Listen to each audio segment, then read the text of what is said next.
class tonight is about food. Very general, very vague topic. Everybody and their mom and their grandma has an opinion about food. Now you're going to get mine. But what you're going to find is that I'm not dogmatic in any specific area that you should eat in a certain way, do a certain thing. I'm all about information. You guys, most of you guys have been to a lot of my classes, and you know that I like to give people information based on what I've studied, based on what I know about the body, and it's up for you to discern what is best for you. So, real quick, a lot of you guys were here last week, but you know that was kind of an intro to the whole candida fungal issue, which is, we're not going to get too specific on that tonight because we're going to do 2 classes on food. Oh, we need to get more chairs. There's a couple up here. But last night we talked about candida and fungus, what it is, how it morphs and changes into different organisms, how it can, about the terrain, how important the terrain is of the body. And food's kind of a follow-up to that, because food is a very important substance that we put in our bodies that determines the terrain and the health of our body, which is going to determine whether or not we're prone to those types of infectious illnesses and things like that. And I wanted to start out very simple. It seems simple, but it's almost kind of profound. I thought, you know what, I'm going to look up the definition and see what it says about food. Okay? So if you look on your handout, it's amazing what the first thing I pulled up in the Merriam-Webster dictionary and the definition of food and what it was.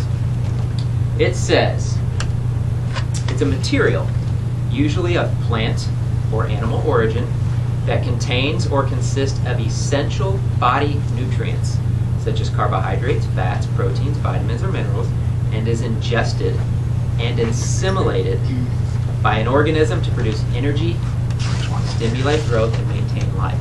It's a pretty awesome definition. And I think it'll really bring to light when you read a definition like that.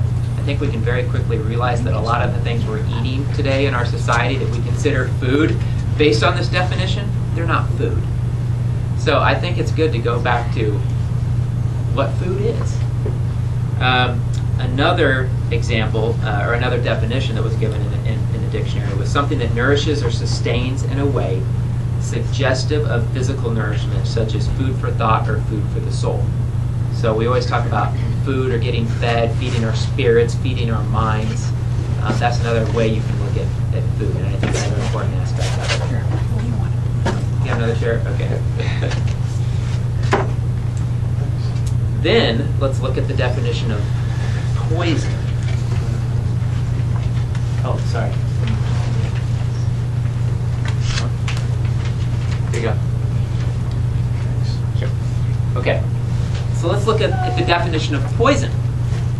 Okay? Poison. I am out. Actually, you got 2 there? Yep. Thanks. I'll offer high.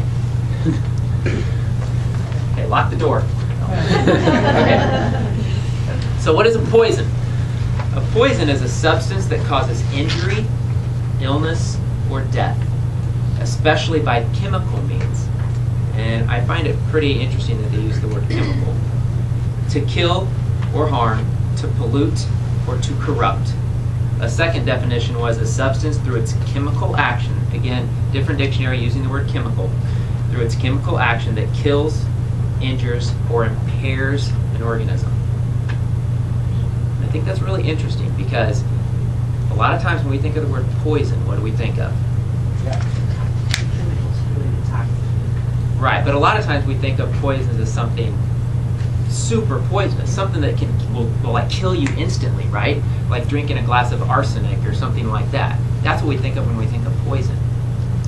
How often do we think of all these things in our world and in our food supply that are poisonous? Because they technically are. Anything that causes injury or damage to the body, anything that harms the organism, which is you, which, sorry to say, all pharmaceutical drugs, although some of them are necessary at times, all pharmaceutical drugs, by this definition, certainly not a food, and it definitely fits the definition of poison.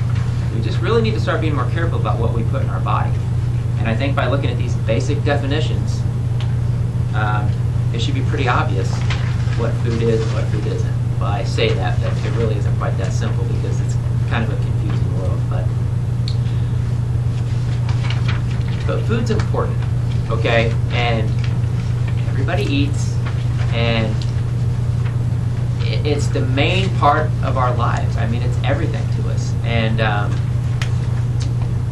gosh, it's hard to talk about just because, especially when it comes to health, because people think you have to eat a certain way or be a certain way or eat certain foods to be healthy.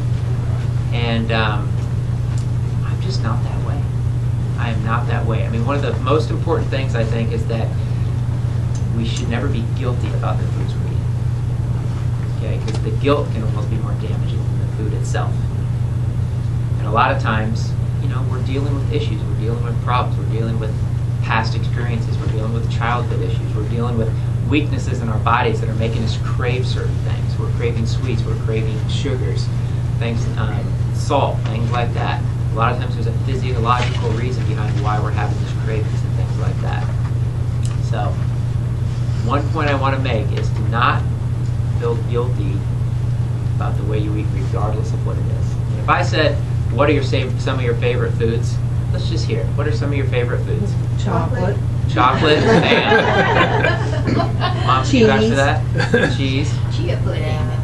Chia pudding. Not everybody would say that one. What else? Favorite foods? Potato chips. Potato chips? Pizza. Don't be shy. What's yours? Right now or back? I think that squash ginger soup is one of my favorite foods today. 10 years ago, I would have said soda, Doritos, Kentucky Fried Chicken, and everything else. But so, I think one of the goals here tonight is to learn what foods are good, what foods aren't so great. But even if you eat foods that aren't so great, to not be feel guilty about it. You know, not be like, oh my God, that guy ate a cookie. Did you see? Vaughn ate a cookie. Did you see him eat a cookie? Can you believe he ate a cookie? It's not a big deal. Okay. But what I think is important is that there's a consciousness, okay? And that there begins to be a change of consciousness in people about what good food is, especially in today's world. Now, there's some people that they just don't care. I mean, they eat whatever. They don't think it affects their body. If you tell them about it, they just ignore it. That's fine. There's a time and a place for everything and for everyone and for every idea. So just don't worry about it. Let it go. A lot of times they'll start to come around when they develop a health condition. What can I do? Well, food's a big part of restoring your health. So then maybe they'll start to listen. And that happens with a lot of people. But don't force it. And I never forced it. I mean, when I first got into this, I'm like, okay, people need to eat raw and they need to eat this way and do this to get better. And A, that's impossible for people. And B, that's not always necessarily true. There's a lot of books out there about raw foodism and vegetarianism and things like that. And again, I don't look at any one of those particular ways as the way, as the right way. In fact, what I found is that people that have major digestive problems and impaired digestion, if they try to eat all raw foods, they'll be a disaster. They'll be a wreck. They can't digest it. They can't absorb it. They need cooked foods. They need soups, foods that are easy to absorb and assimilate. It's wintertime. I like cooked foods in the wintertime when it's, to warm our bodies.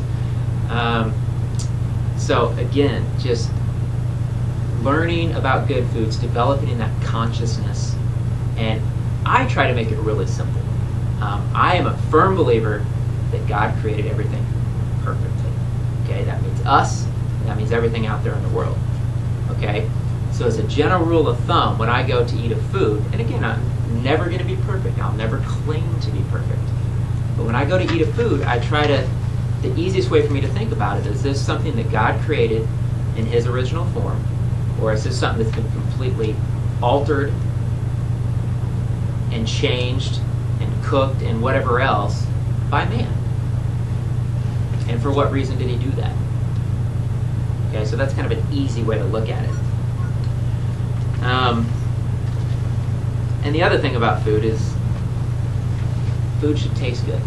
Okay, there's a lot of myths out there, especially when it comes to health, that eating healthy tastes bad, that you have to eat wheatgrass to be healthy. Wheatgrass tastes horrible. Wheatgrass juice. Sorry, I juiced some last night. I don't mind it, but it's kind of nasty, you know. But it's just interesting, kind of the, you know, if you talk to somebody who's not into health, quote unquote, you know, they have their jokes. You know, oh, you eat like a rabbit, or what do I just eat wheatgrass the rest of my life, or, you know, they kind of throw those jokes out of there. And a lot of times, I don't want to get too much into that, but it's just funny the things that people say. But don't let anybody, I guess don't let anybody impede you. You know, if you're on a journey to be healthy and to learn about health, you know, don't let your friends or family stop you from doing that. Because you're going to have people that think you're weird or think you're crazy. I hear it every day, and I don't care. I love it. I'm like, that's a compliment. So my goal in teaching you about food, again, is not to make you a vegetarian or a vegan or a raw Buddhist or anything like that. But my goal as a naturopath, as a practitioner, is to make people healthy, to get people as healthy as they can be. I feel like everybody has a purpose in life, and having good quality health will help you achieve that purpose. So it's going to be different for different people, and it's going to be different depending on where you're at in that journey. Everybody's at a different place. Some people coming straight off the street, hey, I've eaten McDonald's 3 meals a day for 20 years, and I have XYZ help me. Up to the person who's been studying it for 20 years, and well, they still haven't figured out they're still not healthy. You know, so everybody in between, everybody's at a different place. So different people need different things. But the bottom line is when it comes to food, what you do and don't put in your body every day is hugely important. It absolutely is. It's everything. Okay, and we've realized that as we've become more and more of an industrialized nation, more of a chemical-filled nation, that we're definitely unhealthy now than I think we've ever been as a people, especially in America, especially in the United States, in our short history compared to the rest of the world. So, you know, just like the definition says, food can bring life, it can bring nourishment, or it can be the opposite. It can be poison, it can be a toxin.